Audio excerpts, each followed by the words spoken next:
Olá, gente. Tô aqui na praia, tô de férias e me veio a ideia, a vontade de gravar um vídeo sobre livros, né? Eu adoro livros. Eu já ia falar, mesmo estando de férias, vou aproveitar aqui para começar a gravar esse vídeo aí para falar sobre um tema, né, nos livros que é um tema muito fabuloso. Foram escritos muitos livros. É o mar. A gente tem um misto de deslumbramento e medo do mar. Tá? É uma coisa que nos atrai bastante, mas ao mesmo tempo a gente tem esse medo. Né? Ao longo da história da humanidade a gente foi escrevendo textos, odisseias, mitos, lendas, contos falando sobre o mar, né? Sobre tentar conquistar o mar. Então eu gosto muito de livros que envolvem esse tema. Então eu separei aqui alguns livros que eu vou falar para vocês, né, que foram minhas leituras favoritas. São livros bem escritos, mas que trazem essa questão do mar, o medo do mar, a tentativa de dominar o mar. Né? Nós temos facilidade de ir para outros, para o espaço, para outros países, investigar, mas mesmo assim o fundo do mar é uma coisa que a gente ainda tem essa dificuldade, né, para investigar. É muito complexo a gente ir alguns metros no fundo do mar, né? A gente vê aí acidentes das pessoas tentando trafegar, né, no mar, e a gente viu aí que dá muito errado, né? Por quê? Porque o mar é uma coisa muito inóspita. O mar é um grande mistério, né? E a gente, né, dentro do nosso planeta, a gente ainda não consegue, né, chegar tão fundo quanto a gente imagina que seja, né, a profundidade aí dos lugares mais fundos, dos mares mais fundos. Né? Então eu queria falar exatamente sobre isso, né? Os livros favoritos que falam sobre mar. Olá, gente. Então vamos lá. Chegando aqui para falar sobre livros de literatura que falam sobre o mar. O mar, como eu já disse, é uma coisa muito deslumbrante, uma coisa muito marcante que nos dá medo. Antes de falar sobre os meus livros favoritos sobre essa temática, queria falar sobre essa questão nos estudos de história mesmo. Um dos grandes escritores aí a falar sobre essa questão do medo do mar é o Jean Delumeau. Tem outros autores, com certeza, muitos outros, mas eu gostei bastante quando eu li a História do Medo no Ocidente, do Jean Delumeau. E aí ele vai falando ali uma história das mentalidades. Então, um livro que eu recomendo demais. Tem vários tipos de medo ali que ele coloca, né? E um dos medos é exatamente do medo do mar, onde ele menciona aí 2 livros que eu vou mencionar aqui, né? Mas que ele se aprofunda um pouco... não se aprofunda, na verdade, tanto, né? Mas vale a pena que ele vai mencionando esses autores, esses livros aí. Né? Então o medo, como eu mencionei, o medo do mar é uma coisa que nos chama muita atenção, é muito antigo.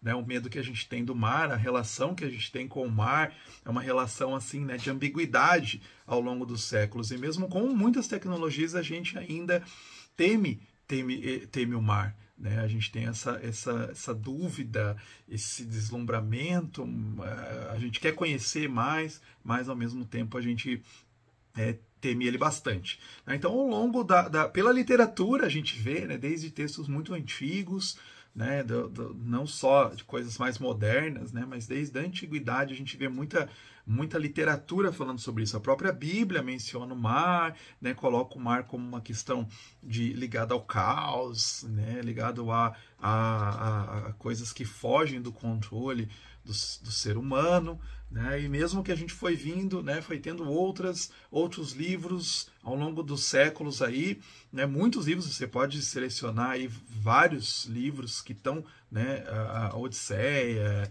Lusíadas, enfim, vários livros que você pode ver que tratam sobre essa questão do mar. E mesmo que a gente foi vindo para a idade mais moderna, que vai tendo mais tecnologia, as grandes navegações, ainda assim, né, nunca foi dominado por completo o mar, né? Nem mesmo hoje, né, a gente consegue dominar. Então, o mar está sempre associado com essa questão dessa sensibilidade coletiva, né, relacionado a imagens de aflição, né, ligados à noite, ao abismo, à morte, né? Então o mar significa essa desordem, mostra essa desordem, né, que é anterior à civilização. O próprio Alain Corbin também coloca nesse sentido, né, das sensibilidades, né, que o caos que vai reinando antes de um momento de organização, que na verdade a gente vê que nunca vai se efetivar completamente,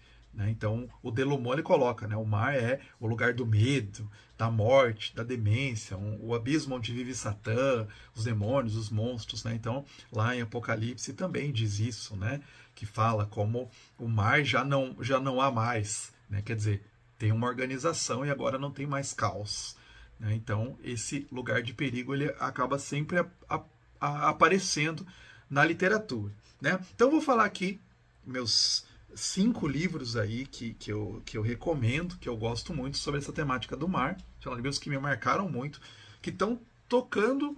O mar é um dos personagens principais da história, acaba sendo. Tá? Então eu vou falar até em ordem cronológica, que eu acho que fica até interessante para a gente ir vendo o desenvolvimento disso, né? dessa sensibilidade com relação ao mar. Então, os primeiros livros que eu acho que vem até à mente quando você pensa sobre o mar é Moby Dick, né? Do Herman Melville. Então, assim, ele é um grande clássico, né? Que foi escrito lá no século XIX. Você vê que meus livros que eu vou mencionar já são aí em diante, né? Do século XIX em diante. E o Melville, ele foi então escrito aí 1851, bem na metade do século XIX, né, pelo Melville, que era um autor estadunidense, né? E essa edição aqui, né, vocês viram, eu quero comprar uma nova edição, porque eu li faz muito tempo, né, essa edição.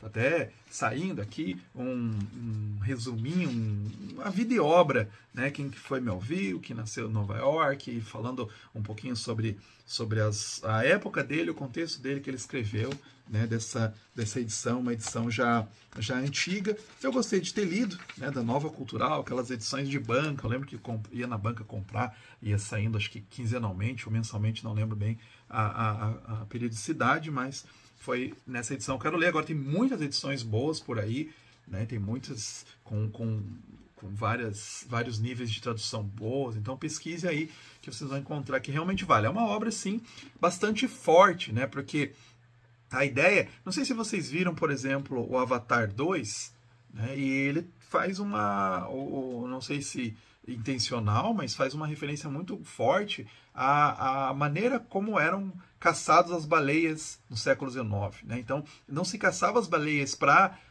tirar a carne, mas sim para tirar o óleo, né, que era usado para acender as lamparinas numa sociedade pré-eletricidade. Então era isso que se caçava as baleias. Isso era o mais vantajoso. Então pegava, retirava o óleo, né, e até descartava mesmo as baleias. Então o Melville vai escrevendo isso. É muito forte a escrita dele, é muito bonita, muito bela, né, a escrita dele, que vai trazendo todo esse contexto do século XIX, esse contexto religioso também, né? Então e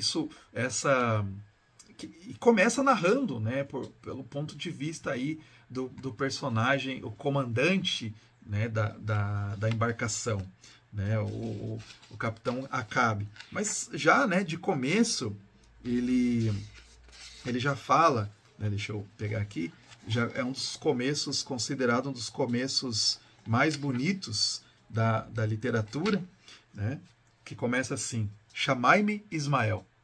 E aí começa a partir daí, né, então a contação da história, toda a história, né, desse comandante que vai de um baleeiro, né, o comandante de um baleeiro que vai caçar a grande baleia branca, né, a Moby Dick. E aí, né, ele vai desenrolando tudo isso, né, porque o Acabe aqui, que é o personagem principal, ele tinha vivido uma vida de solidão durante muito tempo, né, ele se casou e depois foi para o mar. E o grande objetivo dele era se vingar da baleia que tinha arrancado a perna dele, né? Então vai trazendo essas experiências, enriquecendo, né, com essas experiências pessoais do próprio Melville, né, que passou muito tempo a bordo de um navio mercante. Então vai trazendo isso, né? E a ideia é mesmo, o pano de fundo é esse, a eterna procura do homem, né, contra a natureza, a busca de controlar a natureza, de controlar, né, às vezes até as forças do mal, né, e na verdade ver como que acaba tendo essa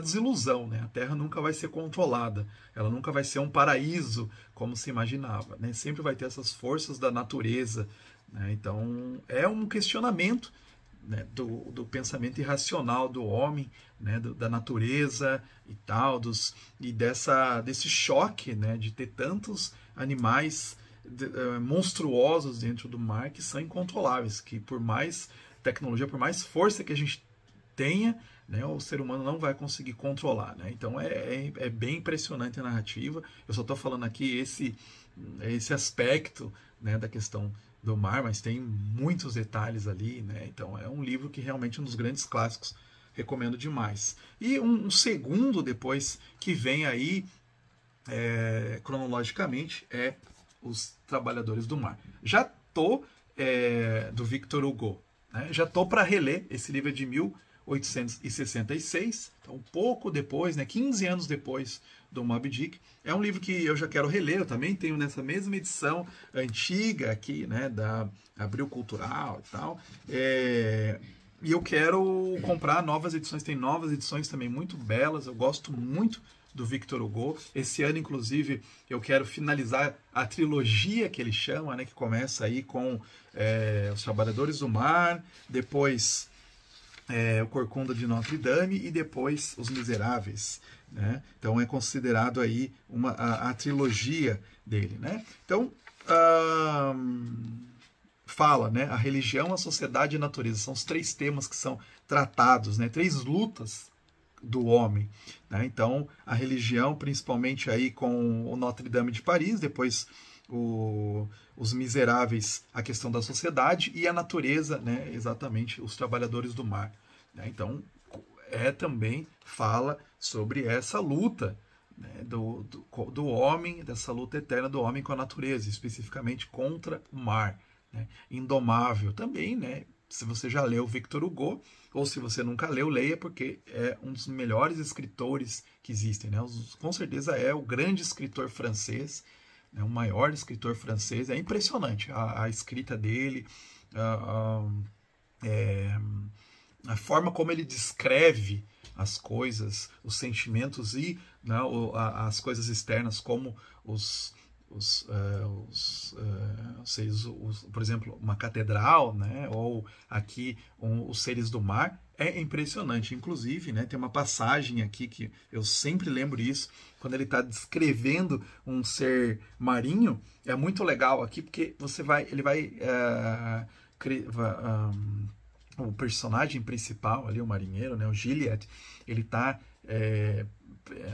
naufragou e vai em busca, né, de alimentos ali nessa ilha, e quando ele encontra um animal ali, um ser, eu não vou contar com muitos detalhes para não estragar, mas assim, é um momento muito legal que ele vai descrevendo e você vai ficando tenso, e vai crescendo a tensão, vai crescendo, ele vai te conduzindo, né, para uma coisa assim muito forte, e você é surpreendido, né, pelo animal que ele encontra.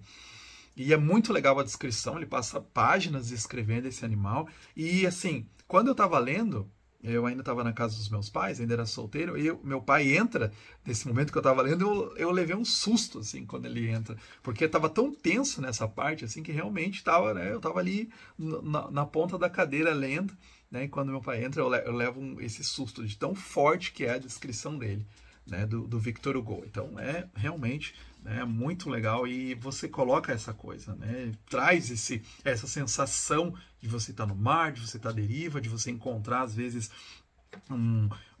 seres, né, que você não consegue controlar. Você ali no mar, né, o ser humano no mar não é ninguém, não é nada, né? Você está totalmente nu ali, né? Um dos lugares mais inóspitos do mar, e assim, a poucos metros da praia você já está, né, num lugar assim que descontrolado, Você não tem nenhum controle sequer ali mesmo, às vezes. Imagina com armas, com tecnologia já é difícil, imagina agora ali como, né, o personagem principal aqui, né, na mão, só no braço mesmo. Né? Então, realmente vale muito a pena, né, inclusive, né, mesmo que você não gosta de mar, não gosta do tema, você pode ler todos esses livros que eu estou mencionando, porque realmente você vai gostar pela escrita dos autores, né, e pela profundidade da sensibilidade, né, que o Victor Hugo traz na sua escrita.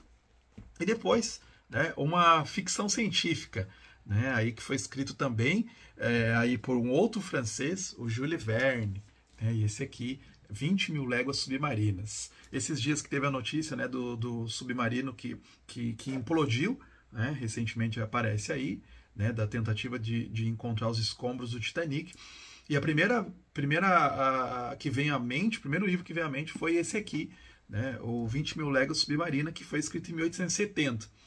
Talvez esse livro, eu considero, na verdade, esse livro como o melhor do Jules Verne. Tá? Eu acho que dentre todos os livros dele, tem muitos livros bons dele, né, mas eu acho que dele, eu considero esse o melhor. Né? Mais bem escrito, mais completo, né? Que tem todos os ingredientes que você encontra nos livros do Jules Verne, mas de uma maneira bem acabada, assim, né? De suspense, mistério, descrição científica e tecnológica. Inclusive, isso é um dos grandes motes, né, do Jules Verne. Ele sempre trazia isso nas suas obras. Ele era um cara muito otimista com relação à tecnologia, né? A França estava vivendo a fase da apoteose tecnológica, apoteose científica, né? Tanto que o positivismo surge lá, né, na França, Auguste Comte. Então, os franceses eram muito otimistas com relação à tecnologia, até o finalzinho do século XIX, pelo menos. E então, 1870 era o auge, o ápice. Né? Então, você vai ter muito isso, essas descrições de ciência, de tecnologia. Né? Então, isso que é a ficção científica do Jules Verne. Né? Então, aqui, né, a ideia é, após eles começam a buscar tem uma série de um desaparecimento, começa a história assim, né, uma série de desaparecimentos de navios no alto mar, atribuído a um monstro marinho. E aí vão começar a pesquisar, fazer buscas, e aí descobrem que esse monstro, na verdade, é um submarino, que é movido a eletricidade. E o capitão se chamava Nemo. Né? Então, lá do desenho, né, da Disney, faz homenagem ao Capitão Nemo, que é o capitão desse submarino altamente tecnológico. Né? Então já mostra isso. Né? O grande monstro é um ser tecnológico. Né? Já vai mostrando essa visão utópica da tecnologia, né? E tal. E então você não tem mais que lutar contra a natureza, porque agora você tem tecnologia. Talvez você tenha que lutar contra a tecnologia. Né? Mas aqui não, é bem otimista então, daí quando eles encontram esse monstro, né, esse submarino que se chama Nautilus, né, eles são aprisionados ali, os personagens principais, e eles ficam um tempo, e aí eles são convidados a fazer um passeio pelos mares para perceber, aí para conhecer as regiões do fundo do mar, né, visões marinhas deslumbrantes, diversos locais, e inclusive eles passam pelas ruínas da Atlântida. Né? Então, assim, sem dar muitos detalhes do enredo, que vale muito a pena ler, é muito gostoso de se ler esse livro, né? Você tá sempre tratando dessas questões de ciência e tecnologia, mas aqui aponta os limites desses conhecimentos, um pouco sem deixar de ser otimista, mas aponta, né, os pontos cegos do desenvolvimento científico e tecnológico, de quais são os limites, até onde vai, né, a força da tecnologia. Tá? Então, uma passagem aqui, né, no finalzinho, não o personagem que está descrevendo, né? Não compreendi eu mesmo? Não convivi com o insólito por 10 meses? Assim, a pergunta feita há 6.000 anos pelo Eclesiastes: quem já esteve nas profundezas do abismo? 2 homens entre todos têm agora o direito de dizer que o fizeram: o Capitão Nemo e eu. Então, assim, fica E é bem claustrofóbico, né? Muitas vezes, esqueci de mencionar isso, né? Que você vai sentindo a agonia, né? De estar acabando o oxigênio ali e tal, né? Você tá no fundo do mar, com aquele lugar insólito, né? Aquele lugar desconhecido. Então, muito gostoso de ler, muito vale realmente a pena, né? Também outro que fica aí, um dos grandes leituras que eu fiz na minha vida, eu também com certeza quero voltar a fazer. E aí a gente tem um próximo também que é curtinho, fininho, né? Que é O Velho e o Mar, do Hemingway. Hemingway, grande escritor, né? Dispensa comentários, claro que eu vou comentar. Mas ele não tenha dúvidas, né, de como esses autores todos, né? Você pode ler qualquer livro deles, apesar de, por exemplo, o Melville, ele é mais famoso pelo Moby Dick, tem outros livros, todos são escritores de mão cheia, você pode ler qualquer livro deles. O Hemingway é a mesma coisa, né? Você tem aí Por Quem os Sinos Dobram, tem vários outros, aí Paris é uma Festa, e esse aqui é um livro curto, mas é muito impactante mesmo assim, né? Ele foi um dos... Hemingway, né, norte-americano, viveu uma época em Paris, ele aparece lá no filme Meia-Noite em Paris, né, muito legal o personagem que aparece lá, né, e ele viveu lá, né, e foi jornalista. A principal formação dele, a principal área dele de trabalho era o jornalismo, né, então escreveu bastante, inclusive escreveu obras que foram fruto de experiência dele como jornalista, né. Todas, na verdade, as obras transparecem isso, né, como Adeus às Armas, Por Quem os Sinos Dobram, relatando, né, a Guerra Civil Espanhola, e esse aqui foi um período que ele viveu em Cuba, né, na década de 1930, ele teve uma experiência com pescaria, né, e aí ele escreve esse livro, inclusive ganhou o prêmio Pulitzer, né, então foi bastante premiado, né. Então, assim, basicamente, né, narra aí a história do velho com a pescaria, né? E também tem uma nêmesis, da mesma forma que tem o Moby Dick lá, o Capitão Ahab, tem, né, o Moby Dick, a baleia, também o velho aqui tem um peixe que ele quer pescar e é muito difícil.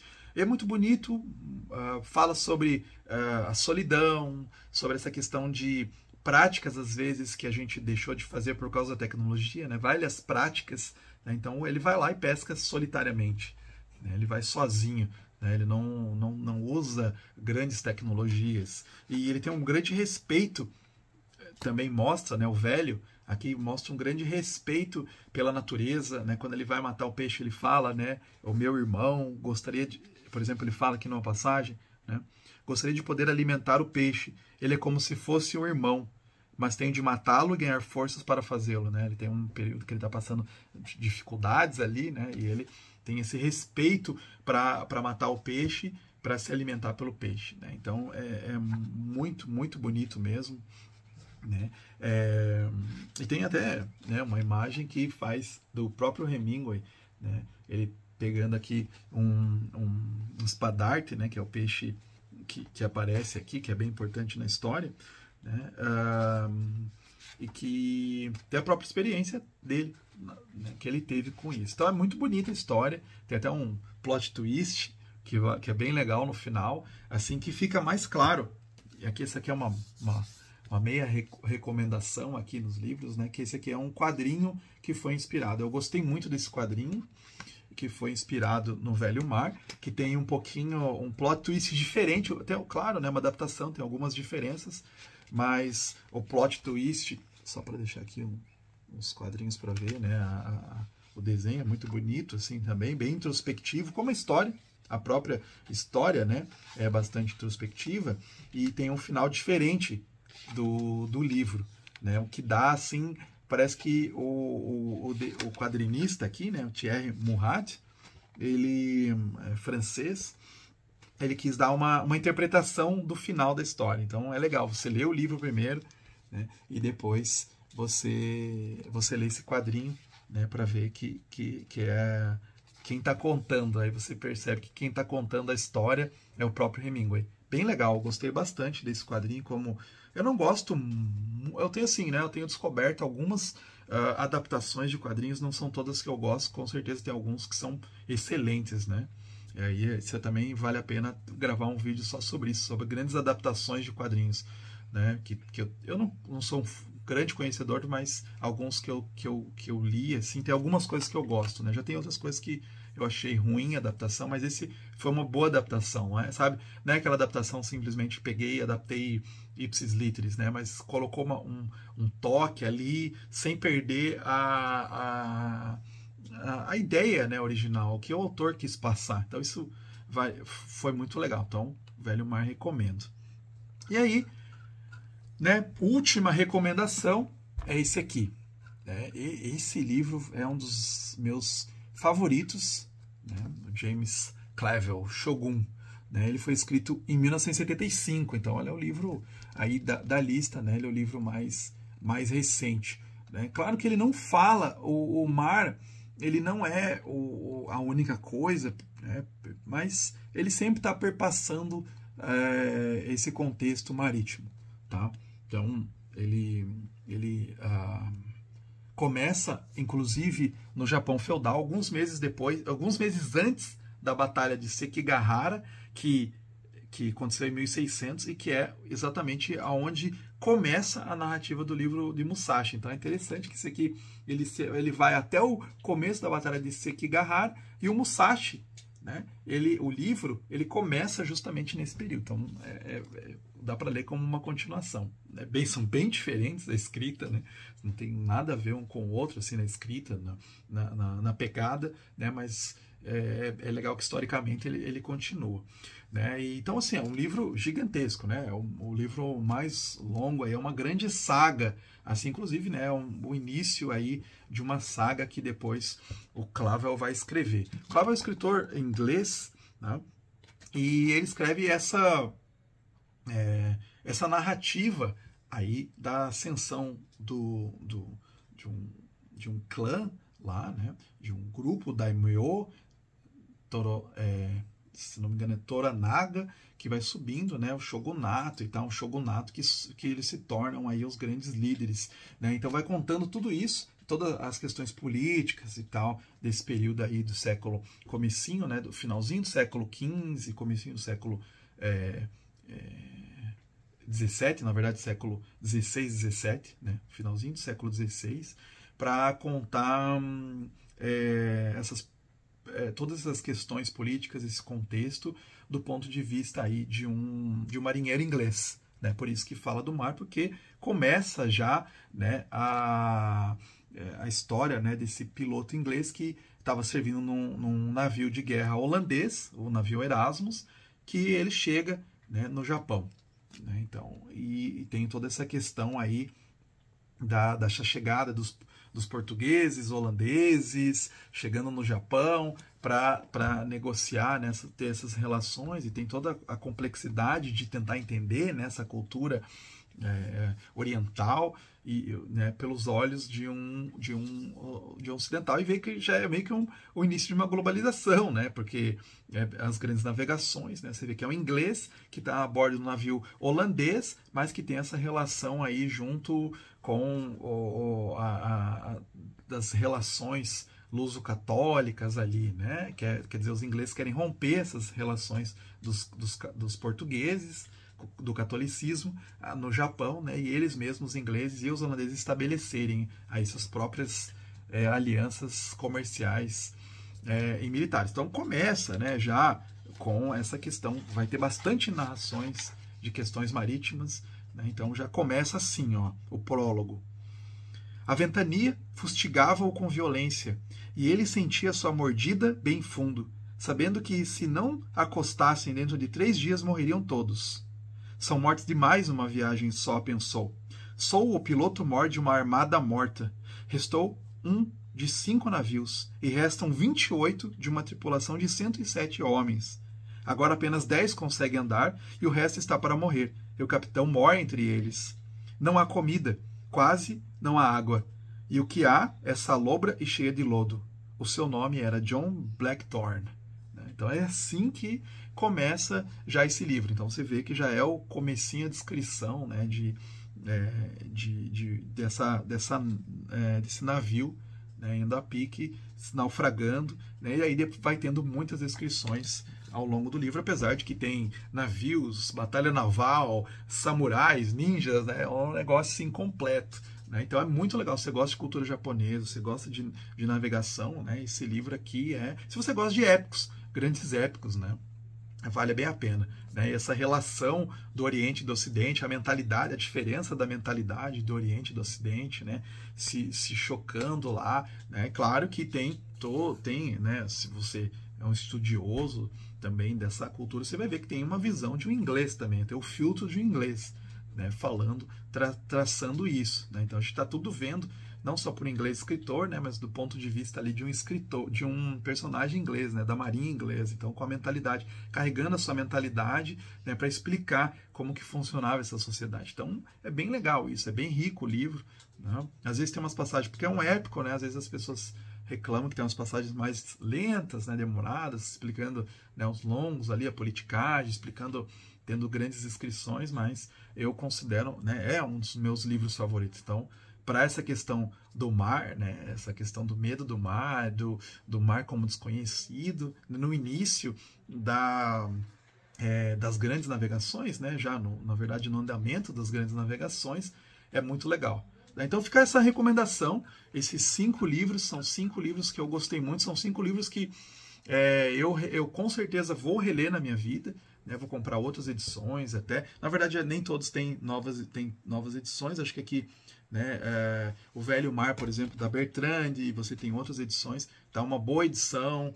Esse do Shogun, né, tem pela Sextante, ou do Júlio Verne pela Zahar, são boas edições, né? Os outros que eu tenho edições mais antigas, do Victor Hugo, Os Trabalhadores do Mar, e do Melville, Moby Dick, que tem muitas outras novas edições aí, e todos eles valem muito a pena, né? E muito interessante de você ler e perceber essa questão do medo do mar, do temor do mar, e mesmo com tanta tecnologia que a gente tem hoje, a gente ainda tem esse medo, né? Apesar de a gente ter esse fascínio, ainda a gente continua a temer esse mar, né? Temer a natureza. Isso nos dá muita humildade também, né? Quando a gente lê e vê como nós somos insignificantes, né? E como a gente tem que aprender a respeitar a natureza também. Então vale muito a pena ler esses livros, gosto demais, né? E fica a recomendação aí.